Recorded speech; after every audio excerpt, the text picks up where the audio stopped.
untuk menyimak acara bahasan religi di Mutiara Pagi hari ini. Kita saat ini sudah tersambung bersama narasumber kita adalah Ustadz Mahmud Jamhur. Kita akan membahas mengenai menyongsong janji Allah Subhanahu wa taala. Assalamualaikum warahmatullahi wabarakatuh, Ustadz. Waalaikumsalam warahmatullahi wabarakatuh. Alhamdulillah sehat, Ustadz ya. Alhamdulillah sehat. Alhamdulillah. Ustadz, ini perbincangan kita nih mengenai menyongsong janji Allah, begitu ya Ustadz ya? Ya. Oke Ustadz, sebelum nanti pendengar bergabung untuk tanya jawab, apa yang mau disampaikan terlebih dahulu, silakan. Baik, bismillahirrahmanirrahim. Assalamualaikum warahmatullahi wabarakatuh. Alhamdulillah, salatu wassalamu ala rasulillah wa ala alihi washabihi wa ala. Allahumma salli wa sallim ala habibina Muhammadin sallallahu alaihi wa ala alihi washabihi wa man da'a bida'wati wa tazama bitarikati wa tasama khutuh wa ja'ala akidatul islamiyah asasan bi fikratih wa ahkam as-sara'iyah mikiyasan li'amal wa malasiran li'ahkami. Qala ta'ala a'udzu billahi bismillahirrahmanirrahim wa rallahu allazina amanu minkum wa amilus solihati la yastakhlifannahum fil ard kama istakhlafa allazina min qablihim ila ilahi sadaqallahu azim. Alhamdulillah, pendengar yang dirahmati Allah SWT,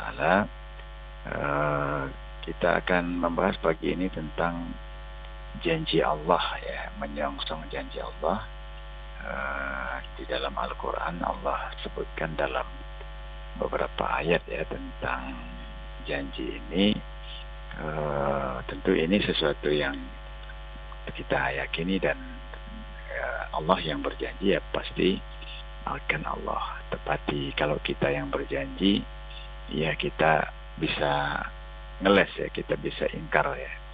Tapi kalau Allah yang berjanji, maka sebagaimana yang dikatakan dalam Al-Quran, innallaha la yukhliful mi'ad. Allah itu tidak akan menyalahi janjinya. Nah, saudara pendengar yang Allah Taala, subhanallah ya, ini tentunya sesuatu yang luar biasa. Allah berikan keistimewaan kepada umat Nabi Muhammad SAW ini, yaitu Allah menjanjikan hal-hal yang baik itu di dunia dan juga tentunya di akhirat ya.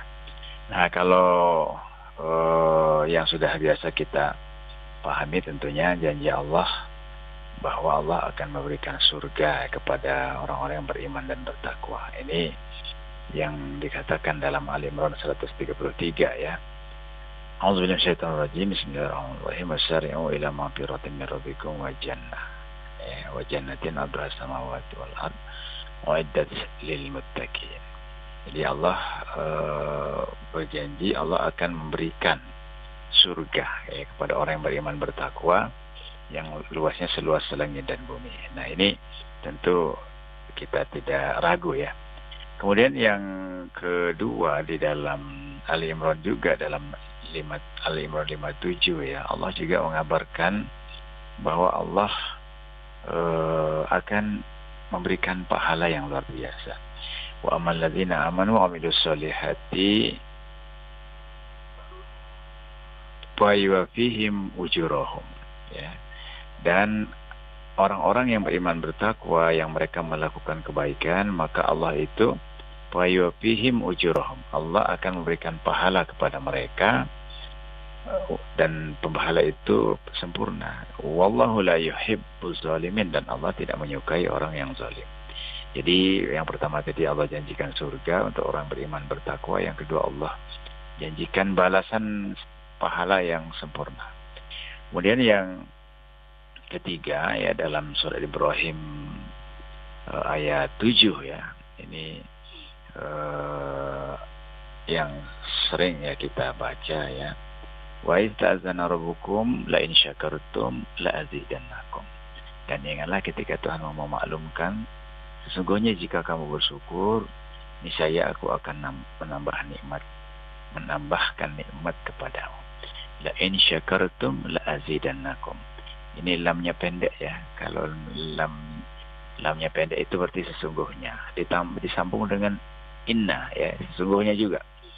Kemudian dijawab dengan kalimat lam pendek juga, la azidanna ya, dengan ada nun taukid juga. Masya Allah, ini satu ayat yang luar biasa dari sisi bahasa. Jadi ini, siapa yang bersyukur pasti aku akan tambahkan nikmat, kata Allah. Nah, cuman sebaliknya nih, ya, wala in kafartum, dan jika kamu ingkar terhadap nikmatku, kata Allah, inna azabi lasyadid, ya.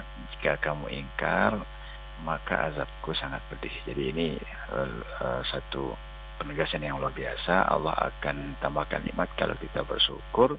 Tapi sebaliknya, lain kafartum inna azabi lasyadid. Kalau kita tidak bersyukur, maka Allah akan azab kita, na'udzubillah min dzalik, ya. Kemudian juga dalam Al-Baqarah 152 tentang janji Allah juga ini. Jadi Allah ingatkan kepada kita, fazkuruni azkurukum. Ingatlah, maka ingatlah kepadaku, maka kata Allah, ya, aku akan ingat kepadamu. Ya, fazkuruni ashkurukum. Maka ingatlah kepadaku, azkurukum, aku akan ingat kepadamu. Jadi kalau kita ingat kepada Allah di waktu lapang dan sempit, maka Allah juga akan ingat kita di waktu lapang dan sempit. Jadi bukan hanya mengingat Allah di waktu sempit, tapi juga mengingat Allah di waktu lapang. Washkuruli wala takfurun, kata Allah. Dan jangan bersyukurlah kepadaku dan janganlah kamu ingkar. Ini janji Allah, ya. Jadi kalau kita ingat kepada Allah, Allah akan ingat kita. Kalau kita bersyukur, maka Allah akan tambahkan nikmat, ya. Kemudian dalam surat Al-Mu'min, ya, juga Allah mengingatkan kita tentang janji Allah ini, yaitu Allah akan kabulkan doa, ya. Qala rabbukum ud'uni astajib lakum. Dan Tuhanmu berfirman, ud'uni astajib lakum. Berdoalah kepadaku, maka aku akan kabulkan, aku akan perkenankan, ya. Innal ladzina yastakbiruna an ibadati sayadkhuluna jahannama dakhirin. Nah, tapi sebaliknya nih, ya, sesungguhnya orang-orang yang sombong, yang tidak mau menyembahku, tidak mau beribadah kepadaku, maka mereka akan masuk neraka jahanam dalam keadaan hina. Nah, kemudian yang keenam, janji Allah ini dalam An-Nahl 97, ya. Man amila solehan min zakarin aw unsa wa huwa mu'minun wala nuhyiyannahu hayatan thayyibah.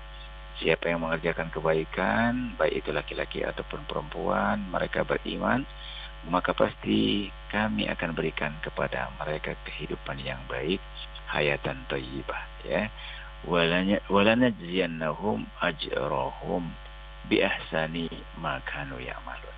Dan kami akan berikan balasan pahala yang lebih baik dari apa yang sudah mereka kerjakan. Masya Allah, ini ya janji Allah yang keenam ini, yaitu Allah akan berikan kehidupan yang baik. Jadi kalau kita beriman bertakwa, Allah akan berikan kehidupan yang baik. Beriman bertakwa itu artinya mengerjakan apa yang diperintahkan, meninggalkan apa yang dilarang, ya. Nah, kemudian di dalam An-Nur 55, nah ini juga janji Allah, ya. Ini dengan kalimat yang lebih tegas lagi, menggunakan kalimat wa'ada. Allah telah berjanji. Wa'adallahu allazina amanu minkum wa 'amilus solihati la yastakhlifannahum fil ardh. Allah telah berjanji kepada orang beriman dan beramal saleh, Allah akan jadikan mereka itu istakhlafa fil ardh, berkuasa kembali, berjaya kembali. Kama stakhlafal ladzina min qablihim, sebagaimana orang-orang sebelum mereka berjaya, berkuasa. Nah, ini tentu adalah sesuatu yang luar biasa kalau kita melihat keadaan umat hari ini, ya, umat Islam, mobil khusus di 100 tahun terakhir ini, rasanya gelap kita melihatnya. Umat Islam di mana-mana ditindas, ya. Di Palestina ini sudah 79 tahun, bahkan di 1 tahun terakhir ini berat kita melihat, ya. Kemudian di Kashmir, India ini adalah daerah yang indah, tapi hari ini keindahannya dirusak, ya, dihancurkan oleh musuh-musuh Allah. Begitu juga di Suriah, begitu juga di Uighur, ya, di banyak-banyak tempat, termasuk juga di Irak, ya. Itu juga adalah daerah yang indah, kota yang indah, kota tua yang dulu adalah perintis peradaban. tapi dirusak, dihancurkan oleh Amerika dengan alasan mereka ingin menghilangkan diktator ya Saddam Hussein, tetapi mereka merusak situs-situs Islam. Hari ini kaum muslimin tertindas, miskin di mana-mana. Yang hari ini berjaya adalah para oligarki istilahnya ya. Istilah oligarki itu orang-orang yang punya duit, punya kekayaan, punya kekuasaan yang dengan itu mereka semena-mena mengambil hak rakyat. Nah, Allah janji, Allah akan kembalikan keadaan kaum muslimin dalam keadaan yang baik, dan tentunya ini adalah sesuatu yang sangat kita harapkan. Nah, cuma kan syaratnya di situ di dalam 7 ayat yang tadi berkaitan dengan janji Allah ini ada syaratnya, yaitu kaum muslimin beriman dan bertakwa. Nah, berarti kan ini sekaligus juga tantangan kalau kita tidak beriman dan tidak bertakwa. Ya tentunya ini berat bagi kita untuk mendapatkan janji Allah itu. Nah, mudah-mudahan kita termasuk orang yang ditolong Allah dengan keimanan ketakwaan kita. Allah berikan kebaikan kepada kita di dunia, dan di akhirat tentunya yang sangat kita harapkan adalah kebaikan berupa janji Allah, yaitu surganya. Demikian sebagai pengantar. Ya. Baik, terima kasih Ustadz. Selanjutnya silakan untuk tanya jawab pendengar di 0711369977, 082179279090. Halo, assalamualaikum. Waalaikumsalam warahmatullahi wabarakatuh. Sama Bapak siapa, di mana Pak? Roni di Palembang. Pak Roni Palembang, silakan. Assalamualaikum Pak Ustadz. Waalaikumsalam warahmatullahi wabarakatuh. Semoga Sehat sehat selalu, selalu Pak Ustadz sama Mbak Tatanya. Amin, terima kasih Pak. Amin ya rabbal alamin. Ini Pak Ustadz, masalah janji tadi ya Pak Ustadz ya. Ya. Ini masalah keadilan Pak Ustadz. Apa tuh keadilan ini? Apa di akhirat, apa di dunia ini sama Pak Ustadz keadilannya? Terima kasih Pak Ustadz. Assalamualaikum warahmatullahi wabarakatuh. Waalaikumsalam warahmatullahi wabarakatuh. Silakan Ustadz. Iya, jadi keadilan itu di dunia, ya kan? Dan keadilan yang paling adil tentu di akhirat, ya. Nah, kalau di dunia ini memang apalagi kondisi hari ini agak berat ya kita mendapatkan keadilan gitu. Tapi kalau di akhirat itu pasti. Nah, hanya saja apakah keadilan ini pernah ada ya? Ya pernah ada, ya kan? Keadilan itu pernah ada, pernah terwujud. Khususnya di masa Rasulullah, di masa Khulafaur Rasyidin, ya, di masa kehidupan ketika Islam itu dipakai, diterapkan dalam mengatur kehidupan kita, gitu. Nah, kalau hari ini memang agak berat karena ya keadaan kaum muslimin tidak baik-baik saja ya. Sedang tidak diatur dengan syariat Allah. Nah, oleh karenanya ya tentunya ini tidak nampak ya. Nah, cuma bukan berarti bahwa keadilan dunia itu tidak bisa diwujudkan. Bisa diwujudkan.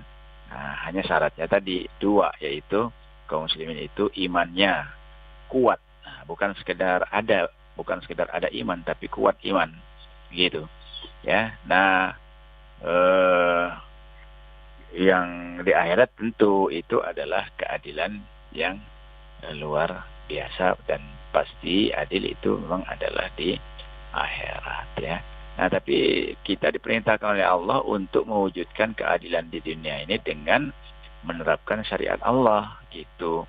Nah, kalau keadilan di dunia itu syaratnya adalah 2 hal ya, yaitu beriman dan bertakwa. Nah, ini juga sekaligus akan mendapatkan keadilan akhirat nanti gitu ya. Jadi keadilan itu dua-duanya. Oke. Lanjut lagi silakan. Halo. Assalamualaikum Mbak.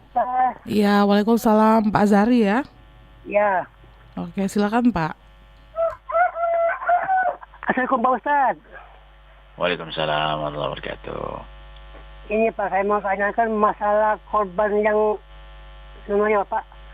Saya kan punya teman kan yang berkorban sapi kan. Nah, kata dia korban kan dibagi 3 Pak Ustaz. Dibagi 3. Yang pertama dibaginya kepada masyarakat banyak-banyak kan. Kedua kan upah Pak, upah orang menyembelih itu. Yang ketiga Pak, dia kan itu mengadakan makan bersama-sama kan, istilahkan bersedekah kan. Nah, apakah itu benar Pak atau bagaimana Ustaz?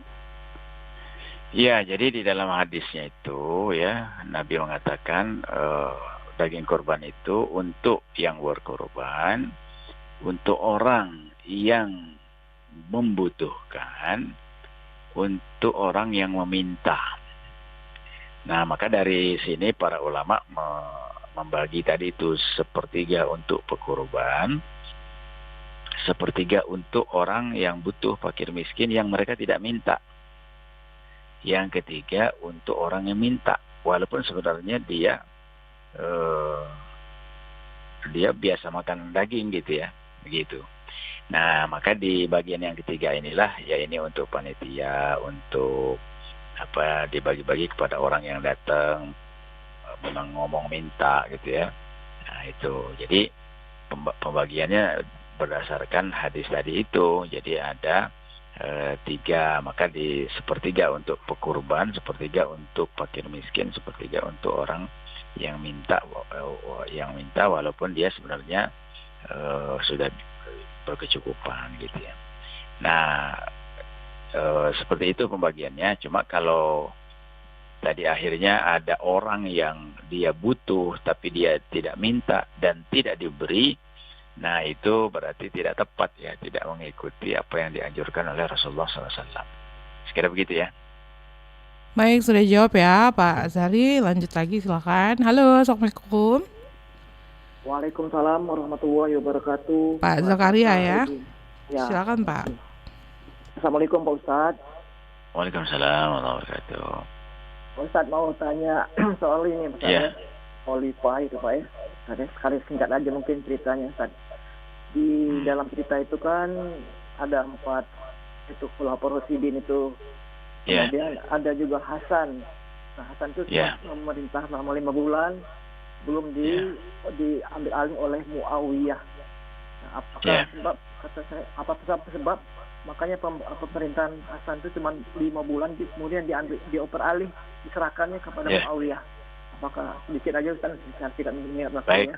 Terima kasih Ustaz penjelasannya. Assalamualaikum warahmatullahi wabarakatuh.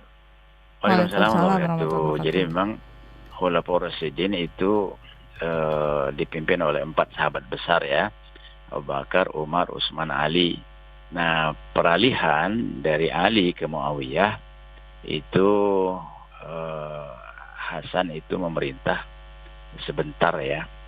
Nah, kenapa diambil alih? Karena memang Muawiyah itu memiliki kekuatan dan pasukan yang banyak, lalu pendukung yang banyak, lalu dia ambil alih, sementara Hasan itu tidak memiliki kekuatan sebagaimana Muawiyah gitu. Dan memang kita lihat dalam sejarah ya, Muawiyah itu ya bahkan tadi ya dia bisa mengalahkan Imam Ali ya gitu.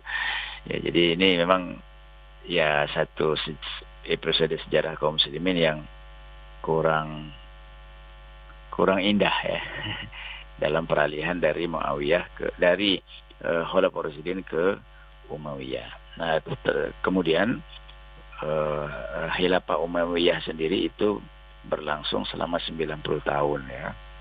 Dan ada satu khalifah yang sangat baik di situ yang terkenal namanya Umar bin Abdul Aziz ya. Umar bin Abdul Aziz ini memimpin sebentar ya, hanya 2 tahun setengah. Nah, tapi dia bisa mewujudkan tadi keadilan, kesejahteraan ya, kemakmuran sebagaimana di masa Khulafaur Rasyidin. Ya, jadi memang periode terbaik kaum muslimin itu pada masa ketika dipimpin Nabi 10 tahun, ketika dipimpin Khulafaur Rasyidin 30 tahun. Nah, lalu semakin kesini semakin berkurang. Jadi 90 tahun masa Khilafah Umayyah itu, nah itu sudah mulai berkurang keadilan, kesejahteraan, kemakmurannya. Tapi ada periode yang mirip ya dengan seperti masa Khulafaur Rasyidin. Itulah masa yang terkenal dengan istilah Umar As-Sani, Umar yang kedua, yaitu Umar bin Abdul Aziz. Nah, lalu setelahnya beralih ke pemimpinan Islam itu, kejayaan Islam itu dipimpin Abbasiyah, Irak ya, ibu kotanya di Irak.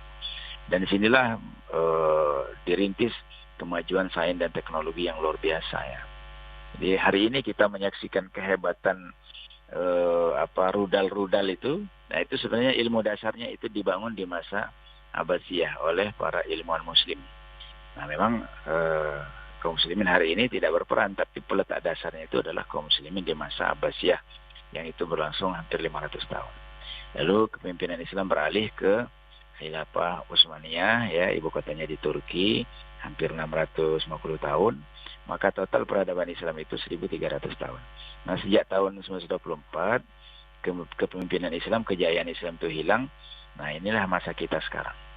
Yang kalau kata para ulama ini masuk ke apa yang disebut dalam hadis mulkan jabriyatan. Pemimpin-pemimpin yang zalim, otoriter dan tidak menyejahterakan rakyat.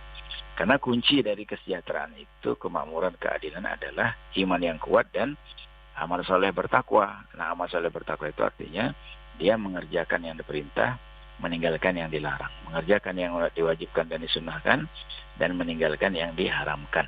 Gitu. Nah, sekira begitu ya. Baik, sudah dijawab ya pertanyaannya. Kita lanjut lagi. Saya bacakan dulu WA yang udah masuk.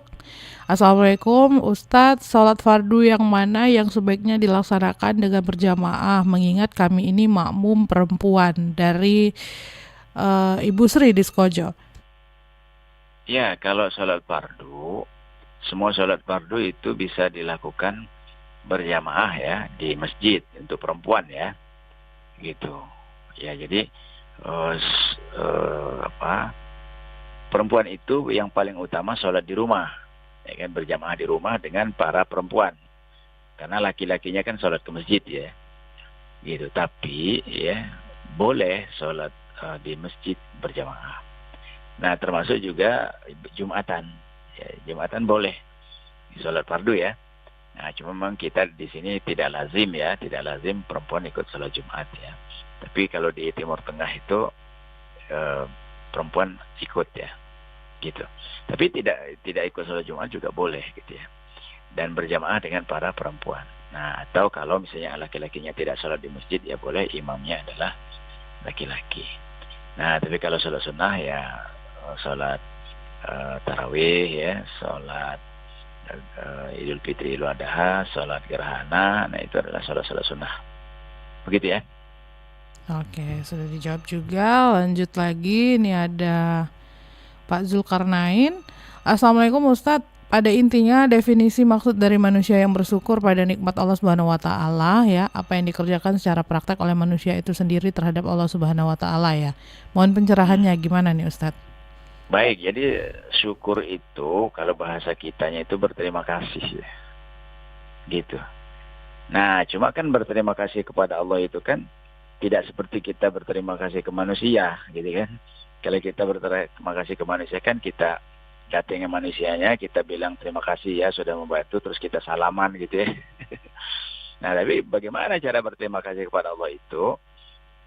Dengan menguatkan iman, dengan beribadah, lalu dengan mengucapkan hamdalah, alhamdulillahirabbil alamin ya, memuji Allah ya, memuji Allah atas semua nikmat yang sudah diberikan.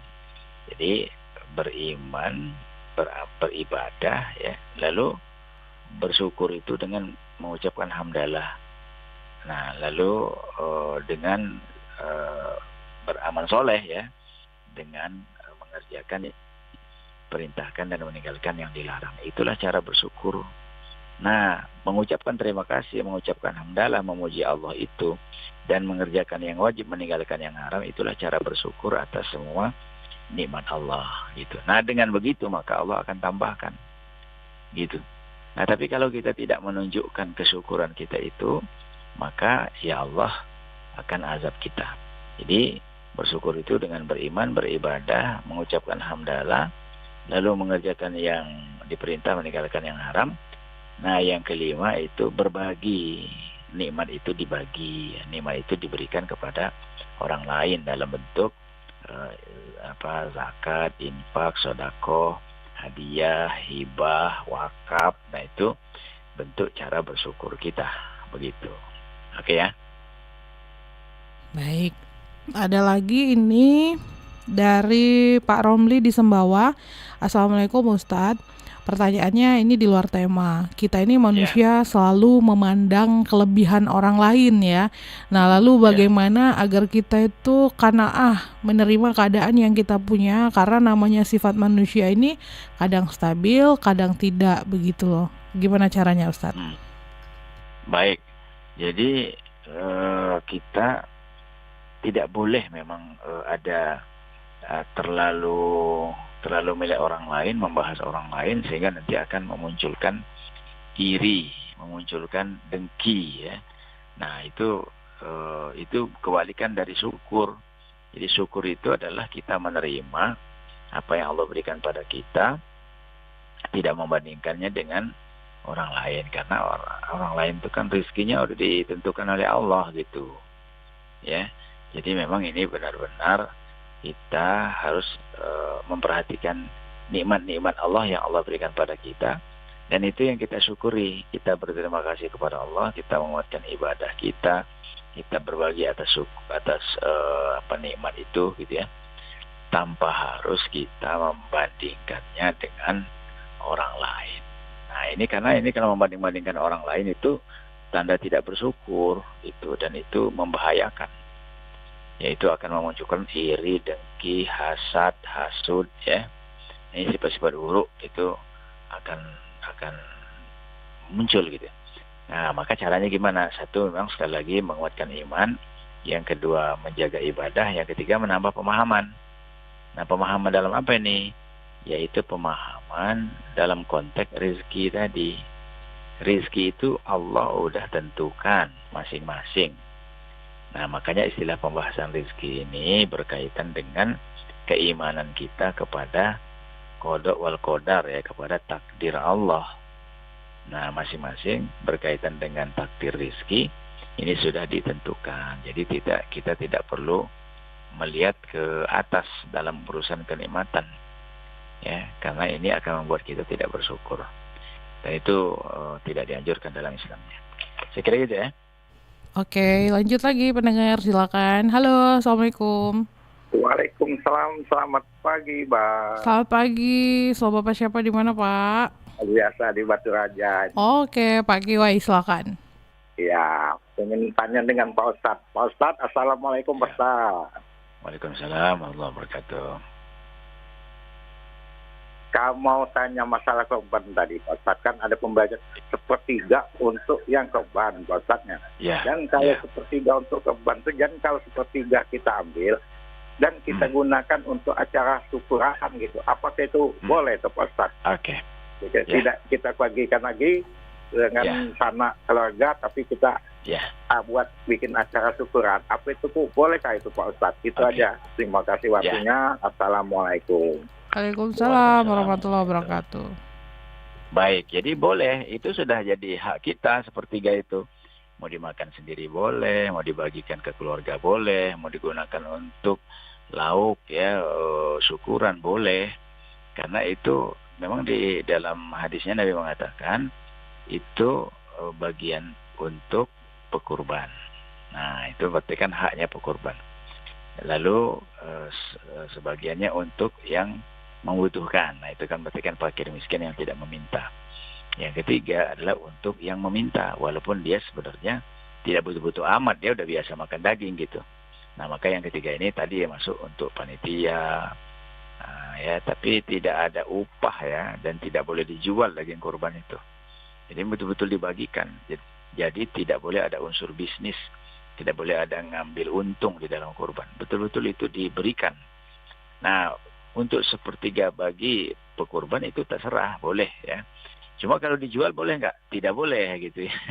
Nggak boleh, karena bukan kurban namanya kalau dijual. Karena kurban itu memang adalah pendekatan kepada Allah dengan, ya kalau bahasa kasarnya ya, membuang harta kita. Membuang harta kita diberikan untuk orang dan tidak ngambil untung. Nah gitu ya.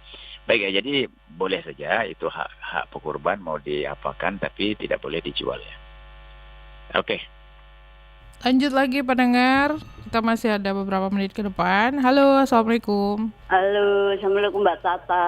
Waalaikumsalam warahmatullahi wabarakatuh. Sama Bu Kusmini ya. Iya, Silakan Mbak. Bu. Ya, Assalamualaikum Pak Ustadz. Waalaikumsalam warahmatullahi wabarakatuh. Ini Pak Ustadz, nanti bulan tahun baru ini mau puasa 2 hari itu bagusnya tanggal berapa sama tanggal berapa ya Pak Ustadz? Nah itu aja Pak Ustadz, Mbak Tata. Assalamualaikum warahmatullahi wabarakatuh. Waalaikumsalam warahmatullahi wabarakatuh.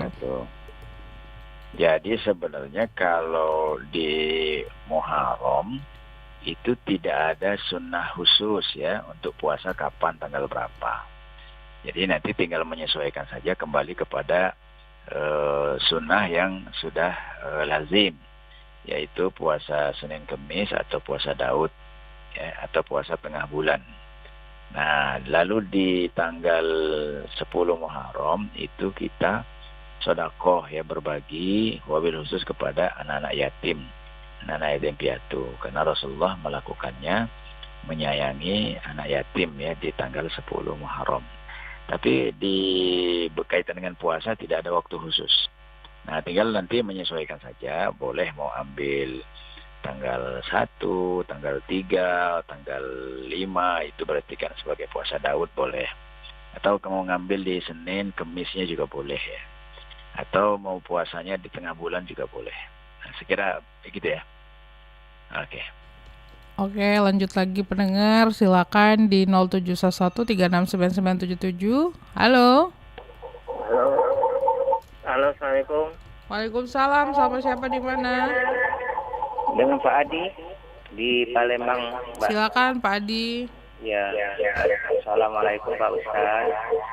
Waalaikumsalam warahmatullahi wabarakatuh. Ini Pak Ustaz, kita kan tidak lama lagi nyambut tahun baru Muharram, Pak, 1 Muharram Hijriah, Pak. Ya. Nah, yang saya tanyakan apa kiat-kiat apa dan doa-doa apa yang kita harus lakukan gitu, untuk mendekatkan diri kepada Allah Subhanahu wa taala dalam menyambut tahun baru Hijriah ini, Pak Ustaz. Ya, saya kira itu saja Pak Ustaz. Ya, terima kasih. Mbak Tata ini, Mbak. Iya, sama Tata, Pak. Oh ya. Assalamualaikum Pak Ustaz. Waalaikumsalam warahmatullahi wabarakatuh. Jadi kiat apa ya? Ya, sebenarnya tidak ada kiat khusus menyambut tahun baru ya di dalam Islam. Itu karena tahun baru itu ditetapkan sebagai awal penanggalan ya, dan itu adalah didasarkan pada hijrahnya Rasulullah pindah dari Mekah ke Madinah. Jadi momen apa yang harus kita lakukan itu sebenarnya tidak ada kiat khusus ya. Nah, cuma yang harus kita perhatikan memang ketika kaum muslimin di masa lalu menetapkan penanggalan adalah hijrahnya Nabi, maka seperti kata Umar bin Khattab ya, jadi memang hijrah itu membuat sesuatu yang berbeda dari sebelumnya. Nah, maka tekad itulah yang harus kita jadikan prinsip, bahwa tahun ini 1447 itu harus berbeda dengan 1446. Itulah namanya titik awal, itulah namanya hijrah. Jadi kalau ditanya kiat apa, maka kita harus membuat tekad bahwa harus ada perbedaan antara sebelum Muharram dengan nanti setelah Muharram. Saya kira itu aja. Dan tidak ada doa khusus juga gitu. Jadi kalaupun misalnya ada doa awal tahun, doa akhir tahun ya, doa akhir tahun dibaca sore, doa awal tahun baca maghrib, itu anjuran saja dari para ulama. Tidak ada tuntunan dari Rasulullah langsung, tapi boleh dilakukan. Nah, yang penting adalah kita menetapkan. Nah, jadi memang kita sendiri yang harus menetapkan bahwa saya harus berubah lebih baik dibandingkan dengan sebelumnya. Nah, saya kira itu ya. Ya. Oke, lanjut lagi pendengar, silakan. Halo, Assalamualaikum. Waalaikumsalam Mbak Tata. Iya, Pak Abu Bakar, silakan. Ya, terima kasih. Assalamualaikum Ustaz. Waalaikumsalam warahmatullahi wabarakatuh. Sehat Pak? Alhamdulillah Ustaz, kita sama-sama dilindungi Allah Subhanahu wa taala. Amin ya rabbal alamin. Menyinggung masalah tahun baru Islam. Islam ini Ustaz. Tidak ada hisab dan ru'yat Ustaz. Ya, apa penyebabnya itu Ustaz? Kalau Ramadan ada. Iya. Ya, bulan Islam yang lain kok tidak ada. Mohon pencerahan Ustaz. Oke, baiklah. Terima kasih Pak Bakar. Ya. Pertanyaan bagus ya Ustaz ya. Betul. Silakan Ustaz. Ya, jadi sebenarnya hisab itu, ru'yat itu dilakukan. Kalau hisab kan sudah ditentukan lah, sudah bisa dihitung, maka tanggalnya sudah ditentukan. Ru'yat juga dilakukan di Timur Tengah ya. Orang Timur Tengah biasa meru'yat pada tanggal 29 Zulhijjah, ya kan? Pasti mereka meru'yat, ya kan? Nah, lalu berarti kalau bulan nampak besoknya berarti 1 Muharram, ya. Itu bisa. Nah, cuma di kita itu tidak dijadikan program pemerintah. Nah, sehingga tidak heboh, tidak jadi perhatian semua. Tapi itu tetap dilakukan ya. Jadi lembaga-lembaga, ormas-ormas, gerakan-gerakan Islam itu melakukan ru'yat itu. Cuma memang tidak diumumkan ya, tidak jadi program nasional, sehingga itu seolah-olah tidak diketahui oleh masyarakat. Jadi sebenarnya itu dilakukan. Nah, hanya saja kenapa tidak heboh gitu ya? Karena satu, tidak jadi program pemerintah. Yang kedua, itu tidak terkait dengan ibadah langsung. Maka tinggal kita nikmati hasilnya saja. Oh, ini tahun baru. Oh, ini 1 Muharram. Tidak begitu. Ya. Nah, dan juga memang sikap pemerintah ya tidak memberikan perhatian kepada tahun baru Islam. Ya, sehingga ya itu biasa-biasa saja atau sepi. Nah, beda dengan tahun baru Masehi. Nah, kalau tahun baru Masehi kan pemerintah juga punya program, dan juga ini juga sudah menjadi semacam budaya internasional. Ya, memang karena penanggalan internasional kan adalah penanggalan Gregorian atau Masehi, sehingga ya jadi event internasional, dan bagi masyarakat internasional ini adalah bisnis gitu. Ya, tahun baru itu mereka memanfaatkan momen itu untuk merayakan ini dan itu, sehingga perayaan-perayaan itu ya adalah ajang bisnis ya, hotel kan, atau misalnya event-event wisata itu menetapkan tahun baru sebagai satu momen penting. Jadi saya kira begitu. Lanjut lagi pendengar, ada 3 menit lagi, silakan di line telepon 0711369977, 082179279090 untuk yang mau bertanya langsung kepada Ustadz Jamhur. Pendengar silakan saja, kita masih berbincang-bincang mengenai menyongsong janji Allah Subhanahu wa taala. Nah, saya bacakan lagi nih WA yang udah masuk di 082179279090. Assalamualaikum Ustadz, dari hamba Allah. Ustadz, tadi di awal Ustadz menyampaikan bahwa jangan mengingkari janji Allah ya. Nah, ingkar di sini maksudnya tuh kita harus ngapain Ustadz begitu? Silakan Ustadz. Jadi jangan mengingkar itu jangan menolak. Jadi kita harus membenarkan. Inilah namanya aspek keimanan. Iman itu tidak nampak dalam amal kita. Kalau amal itu namanya syariat. Iman itu ada dalam hati dan pikiran. Ada dalam hati dan otak kita. Maka kita harus benarkan. Oh, janji Allah akan berikan pahala. Nah, itu kita benarkan. Oh iya gitu. Allah akan tolong ketika kita menolong agama Allah. Iya, nah begitu kita benarkan. Lalu ketika Allah mengatakan, Allah berjanji orang beriman beramal saleh itu Allah akan jadikan mereka berkuasa kembali, Islam akan berjaya. Itu kita benarkan, tidak boleh kita tolak. Nah, itulah namanya membenarkan janji Allah ya, tidak mengingkari. Jadi tidak menolak. Nah, dampak dari tidak menolak itu tentu kan ada implikasinya, yaitu ya kita menyiapkan diri gitu. Jadi dengan menyongsong janji Allah tadi, dengan Allah katakan bahwa Allah akan jadikan orang beriman beramal soleh itu berkuasa, berjaya. Nah, itu kita menyiapkan diri. Menyiapkan dirinya gimana?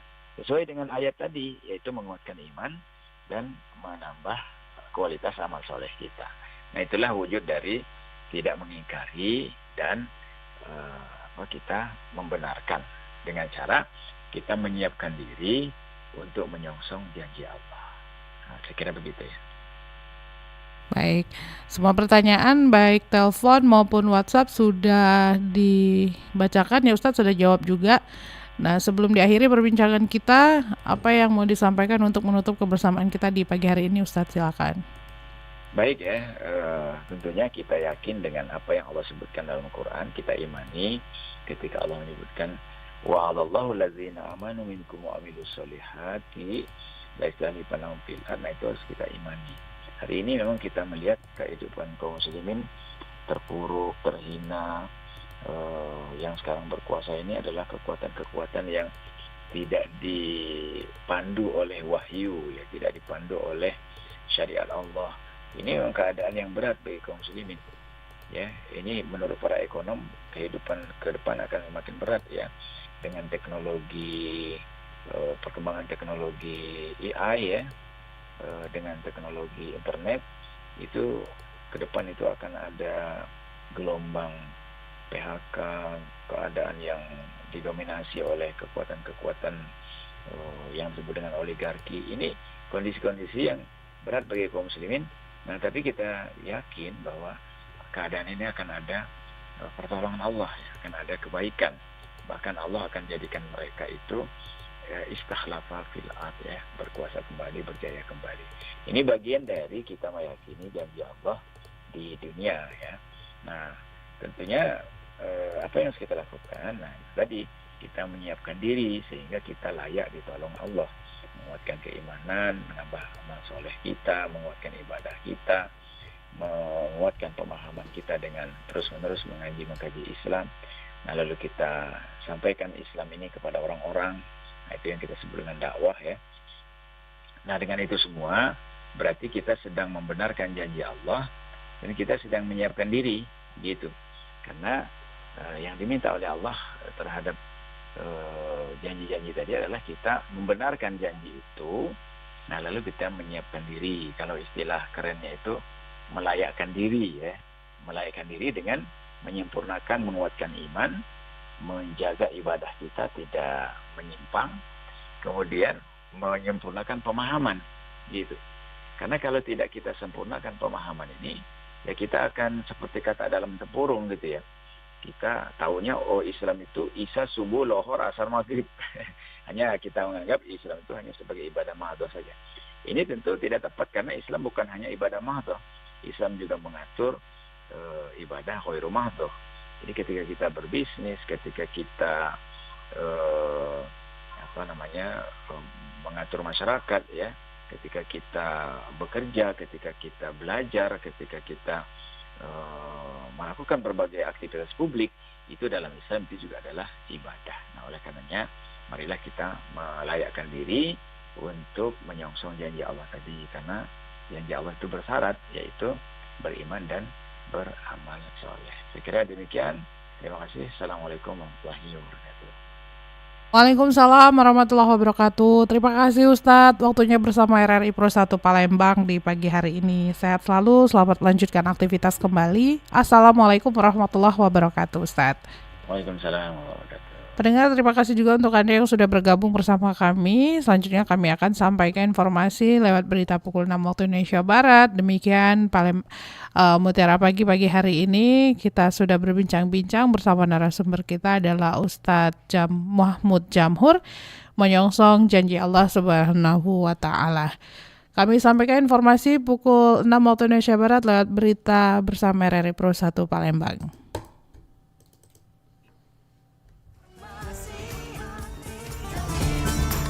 Baru saja Anda ikuti Mutiara Pagi.